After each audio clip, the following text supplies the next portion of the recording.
प्रधानमंत्री हैं और ऐसा लोग कह रहे हैं, और मैं भी यही प्रार्थना करता हूं कि 2024 2028 जब जब चुनाव हो, मोदी जी जब तक चाहें प्रधानमंत्री बने रहें, तो हम तो चाहते ही बने रहेंगे। ठीक है जी, तू समझा? हाँ। नहीं, तू समझा नहीं।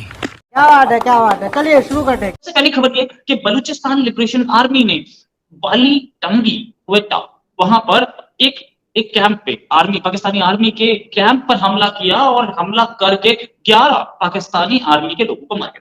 ये उन्होंने बताया है। या डॉलर दे रहा है अफगानिस्तान को, उन्होंने तो टिश्यू पेपर की तरह अफगानिस्तान ने तो पाकिस्तान को साफ स्ट्रेट फॉरवर्ड कह दिया कि हमें आप स्मगलिंग करने दें, अगर आपने हमें स्मगलिंग ना करने दी तो हम आपसे जंग करेंगे। अफगानिस्तान की आप क्या बात करते हैं? अफगानिस्तान तो गद्दार है। आपको पता चले कि हमारी आवाम फट चुकी है, ब्लास्ट हो गई है। एटम बम जो है ना, एक वक्त ऐसा आना है कि हमारा एटम बम हमारी आवाम के ऊपर ही फट जाना। जय हिंद दोस्तों। पाकिस्तान और पाकिस्तान की आर्मी के उल्टे ही गिनती शुरू हो चुकी है। उल्टे दिन तो लग चुके थे, अब उल्टी गिनती शुरू हो चुकी है। बलूचिस्तान आर्मी ने वही 11 पाकिस्तानी के आर्मी के जवान है चौकी के अंदर ठोककर, और दूसरे जो बाकी थे तमाम वो वही कैंपों को छोड़कर वहां से भाग गए हैं। एक तरफ चित्राल की पहाड़ियों में 600 से लेकर 700 टीटीपी के जो आतंकी हैं वो घुसे हुए हैं, और इधर से वही भारत के ऊपर इन्होंने फायरिंग की थी। अब इधर से भारत ने, यानी कि चारों तरफ से वही ये घेर लिए हैं। आप लोग क्या कमेंट के वीडियो देखिए, पाकिस्तान मीडिया क्या कह रहा है, उसके बाद बात करते हैं।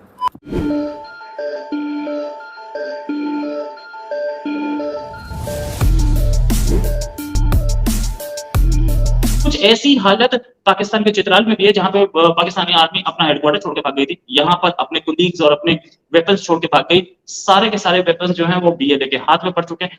अब समझ में आया कि ये जो बोलते हैं कि बीएलए को और बीएलएफ को इंडिया वेपन्स देता है, दे कौन रहा है? ये हो सकता है कि ये प्लानिंग भी हो कि आप हम पे हमला कर दो, हम वेपन्स छोड़ के भाग जाएंगे, देख लेंगे आगे कैसे होगा। और पाकिस्तानी आर्मी जब अफसर कमा रहे हैं तो आर्मी के लोग भी कमा रहे होंगे। इसी में क्या लिखा है आगे मैं आपको बताता हूँ। 2 posts of the camp were fully captured while their arms depot was fully destroyed with rockets, killing all enemy personnel। ये चीज इन्होंने बोली है, मतलब एनिमी के, यानी कि पाकिस्तानी आर्मी के, उनके एनिमी है Pakistani army, Baloch liberation army के। उन्होंने बोला हमने सारे वहां पे मार दिए लोग और बाकी भाग गए। ये जो वाली टांगी है एरिया, इसमें कुछ उन्होंने माना। आई डोंट नो वो आईएसपीआर किसको रेफर कर रही है। कई वाली टांगी में 2 इंसिडेंट तो नहीं हुए, मुझे बलूच लिबरेशन आर्मी के 2 इंसिडेंट नहीं दिखे इनकी प्रेस रिलीज में। कि जो कश्मीर में इंसिडेंट हुआ है उसके बाद पाकिस्तान की तरफ इशारा किया जा रहा है। इंडियन गवर्नमेंट ने तो अभी तक कुछ नहीं कहा, लेकिन भारतीय मीडिया जो है वो बार बार एक इसी तरफ इशारा कर रहे हैं कि पाकिस्तान से हर किस्म का ताल्लुक खत्म कर देना चाहिए और पाकिस्तान को किसी तरीके से उसके अंदर आइसोलेट करवा देना चाहिए। तो ये कहाँ तक ठीक है और क्या ऐसा ही होना चाहिए? ये पाकिस्तान ने ही किया है, इसका रिस्पॉन्स हम पाकिस्तान को देंगे। और वो रेफरेंस क्या है उसका, कि वो ऑर्गेनाइजेशन जिसने ये क्लेम किया है इसको, उसने ये कहा है कि ये जो रावलाकोट में जिस शख्स को यहाँ पे टारगेटेड उसकी किलिंग की गई उसका बदला लिया है। अब अगर ये बात ये सही मानते हैं तो फिर उसी के प्लेटफॉर्म से या उसी के एफिलिएट प्लेटफॉर्म से उसकी बाकी तफसीर को भी फिर हम सही मानते हैं ना। फिर उस तफसीर में तो बहुत कुछ लिखा हुआ आया है, जिसको लेके जब मैंने जिक्र किया तो रोहित भाई भी गुस्सा कर गए और इस तरह से और लोग भी काफी गुस्सा कर गए। हद तो ये इन्होंने कर दी कि हमें तो ये कह दिया कि साले आईएसआई के टुकड़ों पे पलने वाले सहाफी पाकिस्तान से। ये हाल हो गया है कि मतलब वही, और मैं आपको ये इसलिए कह रहा हूँ क्योंकि वो जो मैंने तफसील बताई वो भी उसी प्लेटफॉर्म की है कि 30 से ज्यादा लोग पुलिस के थे, 10 से ज्यादा लोग आर्मी के थे। एम्बुश हुआ और एम्बुश होने के बाद वहां पे सारा कुछ हुआ और अभी तक उनके जो इनकाउंटर चल रहे हैं वो इनकाउंटर्स भी अभी जारी हैं।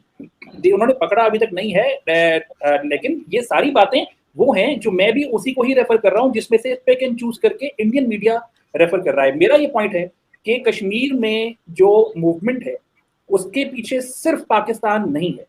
अभी वर्ल्ड कप आने वाला है और इंडिया में इस टाइम ट्रेंड चल रहा है कि पाकिस्तान के साथ ना तो हम वर्ल्ड कप खेलेंगे, कोई किसी किस्म का रिलेशन नहीं रखेंगे, बॉयकॉट पाकिस्तान का वहाँ पे ट्रेंड चल रहा है। उसकी रीज़न शायद आपको पता हो, मैं बता देता हूँ। कश्मीर में अभी अटैक हुआ 1-2 दिन पहले और उनके फौजी जवानों की जो वो जाने गई और जिसको लेके वो सारा कंट्री गुस्से में है। क्या कहना चाहेंगे पाकिस्तान पे? हमेशा से यही इल्ज़ाम लगता है कि भाई पाकिस्तान इस तरह से एक्टिविटीज़ में इन्वॉल्व है और फिर जब टीम वहाँ पे जाएगी, अगर लेट्स सपोज जाती है तो प्रेशर में रहेगी।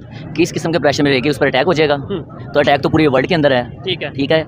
हैसियत है पाकिस्तान, मैं तो कहूँगा कि इसके अंदर, खेल के अंदर, स्पोर्ट्स के अंदर किसी किसी की पॉलिटिक्स नहीं होनी चाहिए। और रहा सवाल आपके बाइकआउट का, तो बाइकआउट की धमकी उनकी एक्सेप्टेबल है इसलिए कि हमारी हैसियत नहीं है कि हम उनको आके दिखा सकें। पाकिस्तानी क्रिकेट बोर्ड जो है उसके स्पॉन्सर कितने हैं? चुने, और वो भी कोई हाउसिंग सोसाइटी होगी, पेप्सी हो गई, कोई सोसाइटीज आ गई। ठीक है, 12,000 उसके वो हैं स्पॉन्सर इंडिया के, अल्लाह के बंदे, 12,000 12,000 एक और वो भी बड़े लेवल के। जी, बड़े लेवल के टाटा कंपनी, टाटा निषेध कंपनी, इसके अलावा बायजूस। बाकी जो भी हैं ठीक है। व्हाट्सएवर। पेप्सी नजर नहीं आएगी, पेप्सी छोटा फिगर है उधर, ठीक है। जब इतने सारे बंदे को आप कैसे आके दिखा सकते हैं जो आईसी में इतना स्पॉन्सर दे रहा हो। ठीक है। या आज के दौर के अंदर ऐसे ही एक चौधरी खड़े होकर जिसको 4 मुरब्बों का मालिक है हाँ। और एक बेचारा कमाहा जो लकड़ी का काम करता है, उसको आके कैसे दिखा सकता है? कहता है। नहीं खेलना तो नहीं खेलना। अच्छा, यानी आपने बोला वो बॉयकॉट कर सकते हैं। बिल्कुल ये कर सकते एक हैं। मिनट के लिए हम इस बात को साइड पे रखते हैं, और आपने जो बात की कि भाई स्पोर्ट्स में इस तरीके से पॉलिटिक्स नहीं होनी चाहिए, इससे मैं एग्री करता हूं। लेकिन उनकी जो दूसरी स्टेटमेंट है या दूसरा उनका जो स्टांस है, वो ये कहते हैं कि भाई कश्मीर में जो चीज़ें हो रही हैं, आए दिन वहाँ पे जो है अभी पहले 3 जवानों की जानें गई हैं और अभी आज या कल की खबर है फिर एक जवान की उनकी जान गई है। क्या आपको नहीं लगता कि इस तरीके से नफरतें बढ़ रही हैं, बहुत तेजी से बढ़ रही हैं? और दूसरे नंबर पे पाकिस्तान के अलावा कौन मतलब आपको लगता है कि ऐसा फैक्टर हो सकता है कि जो कि वहाँ पे इन्वॉल्व हो? सर देखें, इसके पीछे बहुत सारी आलमी दहशतगर्दी चलती आ रही है। बहुत सारी एजेंसीज के अंदर एक दूसरे एजेंसी से काम करते हैं। आप मुख्य मूवीज़ में, ड्रामास में या देख लें सीजन वगैरह, उसके अंदर यही चीज़ें हो रही है। MI6 हो गई, ISI हो गई, मुसाद हो गई, FBI हो गई, SCI हो गई, सारे एक दूसरे कंट्री के से काम कर रहे होते हैं ताकि ये चीज़ आती रहे, क्योंकि सारों के बिजनेस इसी के साथ अटैच हैं। ठीक हो गया। आप अगर अमेरिकन प्रेसिडेंट आके बैठता है ना, उसके पीछे CIA ही होती है। ठीक हो गया। अगर पाकिस्तान का प्रेसिडेंट आके बैठता है ना, उसके पीछे भी ISI ही होती है। इंटेलिजेंस एजेंसी बिहाइंड होती हैं, Behind ठीक है, होती हैं, लेकिन वो तो- पॉजिटिव रोल नहीं प्ले करती। ये मैं भी यही कहने हर लगा था, एजेंसी बिहाइंड को- हो, हमें क्या इशू, कोई ISI हमें तो फख्र है हर चीज़ पे अपने अदारे पे। लेकिन जी। ये है कि अगर इस तरह से इल्ज़ाम लगेगा, हमारे रिलेशन खराब होंगे। मतलब हमें नहीं चाहिए, हमारे अदारों को नहीं चाहिए कि भाई जस्टिफिकेशन दें या क्लेरिफिकेशन दें कि भाई ये चीज़ें हैं, इंक्वायरी करें। जब हम चुप रहते हैं, कहीं ना कहीं ऐसा फील होता है कि भाई दाल में कुछ काला है, या कि मतलब देखिए, वीडियो के स्टार्टिंग में आप लोगों ने देखा था कि यशो भूमि क्या है। यशो भूमि की एक झलक देखी और मनमोहक झलक थी वो। यशो भूमि आप लोगों को बता देते हैं कि ये एक तरह से एग्जीबिशन हॉल है, जो कि पूरे विश्व में सबसे बड़ा एग्जीबिशन हॉल है। यहाँ पर आप भारत की संस्कृति की झलक देख सकते हैं। और दूसरी इसके भाई जो छत है वो पूरी सौर पैनल से है। इलेक्ट्रिसिटी इसमें बहुत कम यूज की गई है। और दूसरा इतना बड़ा है कि जहाँ पर जो बारिश होगी उसके जल संरक्षण का भी बहुत ज़्यादा इंतजाम अच्छे किए गए हैं। और जो इसमें पानी यूज होगा, आप लगा लीजिए हैंड वॉश, या जिसमें वो पूरा रिस्टोर उसको दोबारा से किया जाएगा, यानी कि वहाँ पर जो पेड़ पौधे हैं उसमें किया जाएगा। एक तरह से आप इसको कह सकते हैं कि ये एक इको इन्वायरमेंटली जो है बनाया गया है। और इसकी लागत 5400 करोड़ है। अभी सोचने वाले भाई, बोलने वाला तो ये भी बोल देंगे कि भाई मोदी सरकार इतना पैसा क्यों उड़ा रही है। अभी 4700 तो G20 में लगाए थे, अभी 5400 इसमें लगा दिए हैं। तो आप लोग देख लेना भाई वो एक्सप्लेन इसको कर लेना कि क्या कुछ होना है। पाकिस्तान की बात करें तो भाई पाकिस्तान को भूखा जो हो चुका था अभी नगा, अब पाकिस्तान की आर्मी थी जो एक अपना पाकिस्तान के अंदर दबदबा बना के रखती थी। और जो बलूचिस्तान है उसके वही जो आतंकी संगठन पाकिस्तानी बोलते हैं, वो अपनी फ्रीडम के लिए लड़ रहे हैं और पाकिस्तानी आर्मी पर चारों तरफा से अटैक हो रहे हैं। आप लोग क्या रहेगा, जरूर जय जवान जय श्री राम।